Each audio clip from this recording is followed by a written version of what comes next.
अस्सलाम वालेकुम दोस्तों, मैं तनवीर रांझा। आज बहुत ही एक यूनिक वीडियो है जी, क्योंकि हमने एक वीडियो बनाई थी ग़ज़वाए बदर के रेलिवेंट, और आज उसी सीरीज़ का एक और पोर्शन है जी, यानी ग़ज़वाए ओद। यानी कि अब याद रखिएगा कि ये कुफ़ारे मक्का के साथ दूसरा मार्का था इस्लाम का, क्योंकि ग़ज़वाए बदर 2 हिजरी को लड़ा गया। तो उसके बाद मेन ग़ज़वा जो है ना वो ग़ज़वाए ओद है जी, क्योंकि अबू सुफियान जो कि कुफ़ारे मक्का का लीडर था जी, और उसके ऊपर बड़ा प्रेशर था, क्योंकि 70 बंदा मारा गया था ग़ज़वाए बदर में। तो अब उसको लगता था कि मुझे हर हाल में क्या करना है, जिसका बदला लेना है जी। तो इसकी काज़ज़ में आप याद रखिएगा कि इस्लाम दुश्मनी भी थी, और दूसरा एक ना इसका मेन जो एक्सीडेंटली या आपको होता है कि मेन जो काज शुरू स्टार्ट होने की बनी थी वो एक ना सरिया था। आपको होता है सरिया, आप याद रखिएगा कि वो जंग होती है जो आका सल्लल्लाहु अलैहि वसल्लम के दौर में लड़ी गई आपकी गाइडलाइन में, लेकिन आप उसमें हिस्सा नहीं आपने लिया, तो उसको हम बोलते हैं सरिया। और ग़ज़वा वो होता है जिसमें आप सल्लल्लाहु अलैहि वसल्लम ने खुद शिरकत की हो। तो अब याद रखिएगा कि हज़रत ज़ैद बिन हारसा जो सरकार के मुंह बोला बेटे हैं जी, उनके नाम से एक सरिया है। 3 हिजरी को जमादियुल आखिर, या मतलब है कि अब जमादियुल अव्वल और जमादियुल सानी जो है, जमादियुल सानी में ये लड़ा गया जी 3 हिजरी में। ये सफ़वान बिन उमैया का एक काफ़िला शाम से आ रहा था, तो उसको माल को ना इन्होंने उनसे जो है कि लूट लिया था जी। तो उस वजह से कुरैश मक्का को अब लगता था कि जब तक मदीना है या मुसलमान है तो हमारा फिर सर्वाइवल नहीं है। तो अब याद रखिएगा एक बड़ी आर्मी जो है वो कुरैश मक्का ने तैयार की थी कि 3000 की आर्मी है जी। ये जो ग़ज़वा ओद है, ये ओद का मकाम तकरीबन 3 माइल के फासले पे है मदीना से ना जी। तो जुमा 6 शवाल 3 हिजरी को, मतलब आप याद रखिएगा कि ग़ज़वा ओद जो है ये स्टार्ट होता है जी। और कुरैश मक्का की ना 3000 आर्मी है, और ये पहला ग़ज़वा है कि जिसमें मुसलमानों की तरफ से भी और कुफार मक्का की तरफ से भी लेडीज़ को शामिल किया गया। औरतें आपने याद रखिएगा कि 15 औरतें आई थीं कुरैश मक्का की तरफ से, और इनकी क़ियादत जो है ना वो हिंदा बिन जो है ना उतबा, अपना हिंदा बिनते उतबा, ठीक है ना जी, बिन रबी, उसने की है जी। और इसमें ना 3000 के करीब जो है वो ऊंट थे जी, 200 घोड़े थे, 700 ज़ेरें थी। इस पूरे लश्कर का जो सिपा सलार था ना वो अबू सुफियान था, लेकिन घुड़सवार दस्ते की क़ियादत खालिद बिन वलीद कर रहे थे, और परचम जो था वो बनी अब्दुद्दार के पास था। अब याद रखिएगा खालिद बिन वलीद जो है उनको असिस्ट कर रहे थे अकरमा बिन अबू जेल, और जो पैदल फौज थी उनकी जो कमान थी वो सफ़वान बिन उमैया के पास थी। और ये जो बनु अब्दुद्दार है ना जी, इनके पास परचम था, तो इनके 10 बंदे कत्ल हो गए थे इस जंग में। आप याद रखिएगा, अभी जंग का हम जिक्र करेंगे तो मतलब 10 अफराद जो है वो कत्ल हो गए थे इस जंग में, यानी कि टोटल परचम उठाने पूरी फैमिली के लोग जो थे ना वो कत्ल हो गए। फिर एक सवाब नामी गुलाम था, उसने झंडा उठाया तो वो भी कत्ल हो गया। तो फिर एंड पे बनु हारस की एक औरत थी अमरा बिनते अलकमा, उसने झंडा उठाया था। यानी इस तरह की सिचुएशन बनी थी अलम बरदारी में ना। अगर आप इस अंदाज में देखें इधर आका सल्लल्लाहु अलैहि वसल्लम, तो ये सारी जो तैयारियां हो रही थी मक्का में, इसकी इत्तला हजरत अब्बास ने दी थी।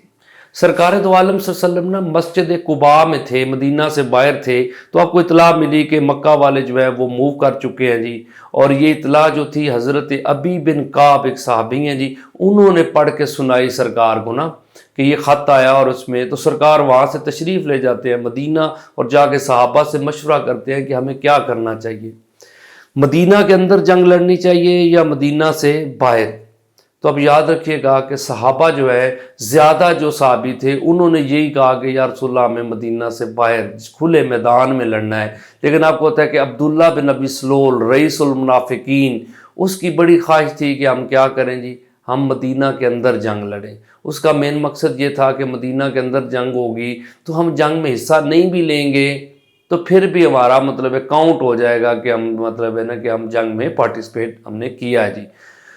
तो अब याद रखिएगा कि जंग जो है वो, तो जब साहबा ने कहा कि हम तो जंग बाहर लड़ेंगे तो तैयारी बाहर हो गई जी। अब याद रखिएगा हज़रत अबू बकर सिद्दीक और हज़रत उमर ने सरकार दो आलम सल्लल्लाहु अलैहि वसल्लम को कपड़े पहनाए, यानी उमामा मुबारक, और कपड़े जो थे वो पहनाए। सरकार ने 2 ज़िरें ऊपर नीचे पहनी तो खुद भी पहन लिया।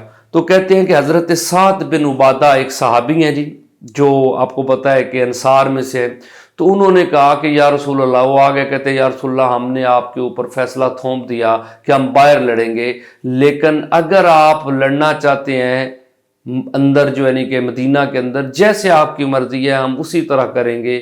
لیکن سرکار نے فرمایا کہ اب جب نبی ایک لباس جنگ کا پہن لیتا ہے تو پھر اس کو اتارتا نہیں ہے، اب جنگ کہاں پہ ہوگی جی؟ مدینہ سے باہر۔ تو اب یاد رکھیے گا سرکار دو عالم صلی اللہ علیہ وسلم جو ہے نا، جب زیرے وغیرہ پہن کے اور آپ نے مطلب لشکر جو ہے اس کی ترتیب سارا نظام آپ یاد رکھیے گا کہ لشکر میں نا مہاجرین کا جو جھنڈا تھا حضرت مصعب بن عمیر کے پاس تھا، اور مین لشکر کا جھنڈا بھی ان کے پاس تھا۔ بنو اوس جو ہے نا ان کا جو جھنڈا تھا نا اسید بن حزیر ان کے پاس تھا، اور خزرج کا جھنڈا جو ہے وہ حباب بن منظر کے پاس تھا۔ اب یاد رکھیے گا کہ جب یہ لشکر چلا ان کی تعداد 1000 تھی جب مدینہ سے چلے، لیکن مقام شوت پہ نا، شوت ایک مقام ہے یعنی مطلب مدینہ سے باہر نکل کے، تو عبداللہ بن ابی سلول نے یہ بات کی کہ یا رسول اللہ ہماری بات تو مانی نہیں گئی، ہم تو چاہتے تھے کہ مدینہ کے اندر رہ کے جنگ لڑی جائے، لہٰذا میں جنگ میں حصہ نہیں لوں گا۔ تو اب یاد رکھیے گا یہ 1000 میں سے نا 300 بندے جو ہے نا وہ رائٹ ٹائم پہ کیا ہو گئے جی کہ جب جنگ کا ٹائم تھا تو وہ یہاں سے نکل گئے جی، الگ ہو گئے۔ تو اب پیچھے صرف کتنے رہ گئے تھے جی؟ 700۔ اب یاد رکھیے گا آتا ہے کہ بنو اوس میں سے قبیلہ ہے بنو حارثہ، اور بنو خزرج میں قبیلہ ہے بنو سلمہ۔ جو اوس اور بنو حارثہ اور بنو سلمہ یعنی 2 اوس اور خزرج کے یہ آگے سب قبیلے ہیں، ان کے پاؤں اکھڑ گئے تھے کیونکہ انہیں لگا کہ اب یہ 300 بندہ یہ جا رہا ہے تو حالات جو ہے وہ خراب ہو جائیں گے، لیکن اللہ نے ان کو استقامت دی اور پھر وہ ڈٹ گئے جی۔ تو اب یاد رکھیے گا جب سرکار اودھ میں پہنچے ہیں نا تو آپ نے اپنی فوج ادھر کر کے لگائی تھی، اور قریش مکہ جب آئے تو انہوں نے یہاں پہ لگا لی ادھر منہ کر کے۔ سرکار نے نا 50 تیر انداز اس جبل رماتا پہ کھڑے کیے تھے تاکہ آپ نے یہ جو گیپ ہے نا اس کو آپ نے فل کرنا ہے، یہاں سے کوئی مطلب اٹیک نہ ہو، ہماری بیک سیو رہے نا جی۔ تو حضرت عبداللہ بن جبیر جو ہے نا ان کی سربراہی میں یہ 50 تیر انداز جو ہے وہ کھڑے کیے، اور ان کو تاکید کی کہ کسی بھی صورت میں آپ نے یہ درہ نہیں چھوڑنا، یہ جو گیپ ہے نا اس کو آپ نے فل رکھنا ہے۔ تو جب تک کہ ہم چاہے، آپ نے فرمایا ہم جنگ جیتیں یا ہاریں، آپ نے مہربانی کرنی ہے کہ آپ یہیں پہ رہیں گے اور جب تک کہ ہم آپ کو نہیں کہیں گے۔ تو اب یاد رکھیے گا کہ یہ جنگ جو ہے نا وہ سٹارٹ ہوتی ہے۔ سب سے پہلے اس جنگ میں نا یہ طلحہ بن ابی طلحہ، ٹھیک ہے نا جی، یہ بندہ قتل ہوا تھا، یہ بنو عبد الدار کا تھا جی، اس کے پاس جھنڈا تھا جنی قریش مکہ کا، اس کو حضرت زبیر بن نوام نے قتل کیا تھا، اور سرکار نے اس پہ کہا بھی تھا کہ ہر ایک نبی کا ایک حواری ہوتا ہے اور میرا حواری جو ہے وہ زبیر ہے جی۔ تو آپ کو پتہ ہے حواری رسول کا ٹائٹل جو ہے حضرت زبیر بن نوام کے پاس ہے جی۔ پھر اب یاد رکھیے گا جنگ جو ہے یہ چل جاتی ہے، اور جنگ میں پہلے سٹارٹ میں نقصان جو ہے نا وہ کن کا ہوتا ہے جی؟ یہ آپ کو بتا دوں کہ قریش مکہ کے ان کے جو بھی لوگ تھے نا جھنڈا پکڑنے والے وہ مارے جاتے ہیں۔ تو میں نے آپ کو پہلے بھی بتایا کہ 10 کے 10 لوگ قتل ہو گئے۔ پھر ایک ثواب نامی بندہ غلام تھا، اس نے جھنڈا اٹھایا، لڑا اور قتل ہو گیا۔ پھر جھنڈا زمین پہ پڑا ہوا، فوج بھاگ رہی ہے اور سچویشن خراب ہو گئی۔ لیکن ہوتا کیا ہے، یہ جو 50 تیر انداز تھے اس میں سے 40 لوگوں نے نا، جب یہ لوگ بھاگ رہے تھے قریش مکہ تو مسلمان جو تھے وہ مال غنیمت اکٹھا کر رہے تھے، ان کے گھوڑے، ان کی تلواریں، ان کی چیزیں یہ اکٹھی کر رہے تھے۔ تو یہ جو 50 تیر انداز ہے ان میں سے 40 بندے جو ہیں یہ بھی یہ درہ چھوڑ کے کدھر آ جاتے ہیں جی؟ مال غنیمت اکٹھا کرنے میں۔ حالانکہ ان کو سرکار نے حکم دیا تھا کہ آپ نے کسی صورت بھی یہ جگہ نہیں چھوڑنی، لیکن انہوں نے سرکار کے حکم کو نہیں مانا، حکم عدولی کر دی اور شامل ہو گئے یہاں پہ۔ کہتے ہیں کہ خالد بن ولید جو گھڑ سوار دستے کی کمانڈ کر رہے تھے، انہوں نے جب دیکھا کہ یہاں پہ بندوں کی تعداد کم ہو گئی ہے تو انہوں نے یہ جو دوڑتے ہوئے بھاگتے ہوئے کفار تھے ان کو ساتھ لے کے اتنی دور سے آ کے یہاں پہ اٹیک کیا، اور یہ جو حضرت عبداللہ بن جبیر کی سربراہی میں لوگ تھے 10، وہ تو لڑتے لڑتے شہید ہو گئے، और अब आप ज़हन में रखिएगा कि इधर भी काफर हैं, इधर भी काफर हैं, बीच में मुसलमान फंस गए जी। और इस सूरत हाल में सरकार दो आलम सल्लल्लाहु अलैहि वसल्लम जो है वो अकेले रह गए। और उनके पास कितने सहाबी थे जी? सिर्फ उनके पास 9 सहाबी थे, जिनमें से 7 अंसारी सहाबी हैं और 2 महाजिर हैं। 2 महाजिरों में हजरत साद बिन अबी वकास और हजरत तलहा बिन उबैदुल्लाह, ये सहाबी हैं जी। फिर आप याद रखिएगा कि सरकार दो आलम सल्लम के पास 2 रास्ते थे। एक तो ये था कि चुप करके सुकून से, मतलब है कि निकल जाते और जहां सहाबा ज्यादा हैं उधर पहुंच जाते, और दूसरा था कि सहाबा को आवाज देते। तो सरकार दो आलम सल्लम, और जब आवाज देते तो जाहिर बात है कि सारे लोग जो थे वो भी इधर मूव करते, यानी कुरैश मक्का भी। तो सरकार ने जब आवाज दी सारे सहाबा को, तो आप याद रखिएगा कि कुरैश मक्का ने भी इधर अटैक करना शुरू कर दिया। तो ये 7 सहाबी अंसारी शहीद हो गए। हजरत साद बिन अबी वकास तीर चला रहे थे, तो सरकार उनको कहते थे कि ऐ साद, मेरे माँ बाप तुम पे कुर्बान हूं, तीर चलाते जाओ। यानी आपको पता है पूरी कायनात में हर सहाबी ये कहता था कि या रसूल अल्लाह, मेरे माँ बाप आप पे कुर्बान हूं। लेकिन सरकार ने कहा, साद मेरे माँ बाप तुम पे कुर्बान हूं। तलहा बिन उबैदुल्लाह जो है इतने ज्यादा जख्मी हो गए, इनको 35 जख्म आए थे, 35। सरकार ने कहा कि लोगों को कहा कि अगर किसी ने चलता फिरता जनती देखना हो तो तलहा बिन उबैदुल्लाह को देख ले। यानी कि आप याद रखिएगा कि इन दोनों की सरसस जो है वो भी बहुत हैं जी। फिर जब ये जंग चल रही थी, तो आप याद रखिएगा कि इस जंग में ना स्टार्ट में सरकार दो आलम सल्लम ने ना एक तेज तलवार जो है ना वो जंग से पहले उठाई थी कि कौन इसका हक अदा करेगा। तो सारे सहाबा उसके लिए आए थे कि हम अदा करेंगे। लेकिन सरकार ने ना हजरत अबू दजाना समाक बिन खरशा उनको ये दी थी जी, और उनको कहा था कि इसको इतनी मारो, कुरैश को, मतलब कुरैश अपना ये कुफारे मक्का को इससे मारो यहां तक कि ये टेढ़ी हो जाए। कहते हैं कि हजरत अबू दजाना ने ना सर के ऊपर जो है एक सुर्ख रंग की पट्टी बांधी और टहल के ऐसे जवनी के मैदान की तरफ जा रहे हैं। तो साहबा ने कहा, या रसूल अल्लाह, दजाना ना में गरूर आ गया है। लेकिन आप सल्लल्लाहु अलैहि वसल्लम ने फरमाया कि गरूर नहीं है, ये जुनून है। ठीक है ना जी। सरकार ने पसंद फरमाया कि जब बंदा, मतलब है कि इस्लाम की खातर उतरे मैदान में, तो उसमें इतना जो है वो जनून होना चाहिए। हजरत अबू दजाना जो है ये भी सरकार की हिफाजत में थे, और आप सल्लल्लाहु अलैहि वसल्लम की तरफ आपने अपना ना पीठ जो थी वो कुफार की तरफ कर दी, चेहरा जो है वो सरकार की तरफ। तो पीठ जो है एज ए ढाल के तौर पे यूज हुई, यानी तीर उस पर लगते रहे। और आखिर जो है आपकी जब शहादत होने लगी तो सरकार के कदमों पे गिरे, और कहते हैं कि सर उठा के पूछा था हजरत अबू दजाना ने कि या रसूल अल्लाह, क्या हक अदा हुआ है कि नहीं ना जी।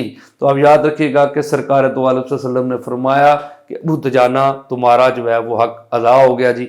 अब याद रखिएगा ये 9 सहाबी थे, लेकिन सबसे पहले जो सहाबा सरकार के पास पहुंचे जो दूर थे, उनमें आपने याद रखना है कि हजरत अबू बकर सदीक है, हजरत अबू जो है ना उबैदा बिन अल जराह है, हजरत अली, फिर बाकी आहिस्ता आहिस्ता सहाबा जो है वो आना शुरू हो गए। लेकिन जो सिचुएशन ज्यादा खराब हुई है ना, उसमें आपने याद रखिएगा कि उत्बा बिन अबी वकास, ये हजरत साद बिन अबी वकास का भाई है जी, इसने पत्थर मारा था, सरकार के दांत मुबारक इसने शहीद किए। लेकिन इसको कत्ल किसने किया? हजरत हातब बिन अबी बलतहा, एक साहबी, उन्होंने उत्बा बिन अबी वकास को कत्ल कर दिया।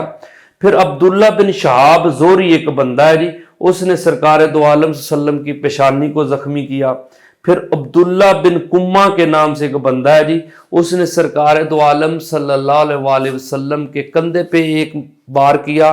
जीरा जो है, जीरा तो नहीं कटी, लेकिन सरकार कहते हैं कि मुझे 1 माह तक जो है इसकी तकलीफ होती रही, यानी दर्द इतना सख्त था। फिर इसने एक और वार किया तो सरकार की ना आंख के नीचे रुखसार के ऊपर तलवार लगी। तलवार जो है वो, जो आपने हेलमेट पहना हुआ था, खुद पहना हुआ था, उसकी जो लड़ियां थी लोहे की, वो यहाँ पे पेवस्त हो गई थी।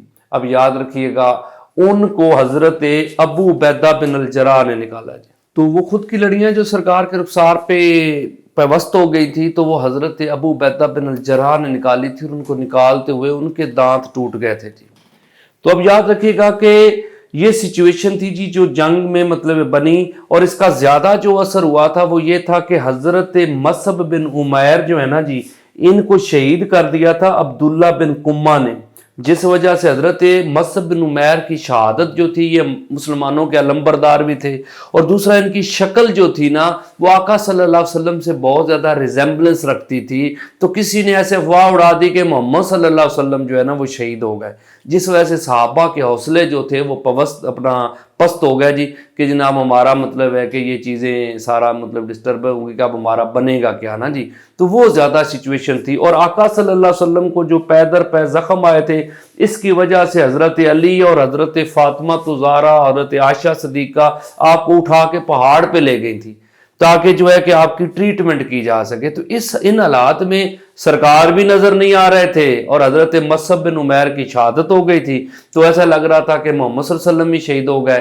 تو اب یاد رکھیے گا کہ جب سرکار کو آپ کی مرم پٹی ہو گئی، پھر صحابہ کو پتہ چلا کہ آقا صلی اللہ علیہ وسلم تو مطلب ہے کہ ابھی زندہ ہے جی اور ہمارے بیچ میں ہے، پھر ایک حوصلہ بڑھا جی۔ اب یاد رکھیے گا حضرت مصعب بن عمیر کی شہادت کے بعد جھنڈا حضرت علی نے سنبھال لیا تھا جی، اور اب یاد رکھیں کہ اس جنگ میں نا 70 مسلمان شہید ہوئے ہیں جی، اور 14 کافر مارے گئے تھے۔ یہ بدر کا بالکل الٹ جو ہے نا وہ ہوا تھا، لیکن اس جنگ کا آپ یہ کہہ سکتے ہیں کیونکہ مسلمان جب سرکار صلی اللہ علیہ وسلم دوبارہ آئے، مسلمان پھر اکٹھے ہوئے، پھر جنگ ہوئی اور پھر کفار بھاگ گئے، لیکن یہ جنگ جو ہے اس کو آپ یہ کہہ سکتے ہیں کہ مسلمانوں کا نقصان زیادہ ہوا تھا، لیکن مسلمان جنگ ہارے نہیں تھے۔ سمجھ آ گئی جی؟ تو یہ غزوہ بدر ہے جی، اس میں آپ کو ہوتا ہے مسلمانوں کو یہ بھی چیز ایک ملی سیکھنے کو کہ آقا نامدار حضرت محمد عربی صلی اللہ علیہ وسلم کا جو ہر حکم ہے اس میں کوئی نہ کوئی حکمت ہوتی ہے جی، تو لہٰذا یہ حکم جو ہوتا ہے یہ اللہ کی طرف سے ہے، لہٰذا جو بھی آپ فرمائیں گے اس کو ہم نے ایز اٹ جو ہے نا اس کو فالو کرنا ہے، اس میں کوئی بھی اپنی طرف سے ترمیم نہیں کر سکتے۔ تو یہ ایک بہت بڑا میسج جو ہے وہ غزوہ احد نے دیا ہے مسلمانوں کو کہ آقا صلی اللہ علیہ وسلم کا ہر حکم جو ہے وہ قانون کا درجہ رکھتا ہے جی۔ تو آپ یاد رکھیے گا کہ یہ غزوہ بدر جو ہے یہ 3 ہجری کو مطلب ہے کہ لڑا گیا، 6 شوال کو سرکار آئے تھے اور 8 شوال کو آپ صلی اللہ علیہ وسلم واپس مدینہ جو ہے وہ تشریف لے گئے تھے۔ اب یاد رکھیے گا کہ مدینے کا جو امیر بنایا تھا جب آپ جنگ پہ آئے تھے تو حضرت ابن ام مکتوم جو ہے نا وہ آپ کے پیچھے مدینے کے لوگوں کو جو پیچھے رہ گئے تھے ان کو نماز یا مدینے کا انتظام وغیرہ ان کے ذمہ تھا جی۔ تو آپ یاد رکھیے گا جی کہ یہ غزوہ احد ہے جی۔ اگر آپ کو یہ ویڈیو پسند آئے جی تو آپ اس کو شیئر بھی کیجیے گا اور چینل کو سبسکرائب بھی کیجیے گا، اور اپنی قیمتی جو اوپینین ہے وہ ضرور دیا کریں، ہر ویڈیو کے نیچے کمنٹ کیا کریں تاکہ ہم مطلب ایک حوصلہ افزائی بھی ہوتی ہے، اور دوسرا جو ہے کہ آپ کی رائے کا پتہ چلتا ہے کہ آپ کو کس ٹاپک پہ ویڈیو جو ہے وہ چاہیے، تو اس طرح ہم بناتے جائیں گے۔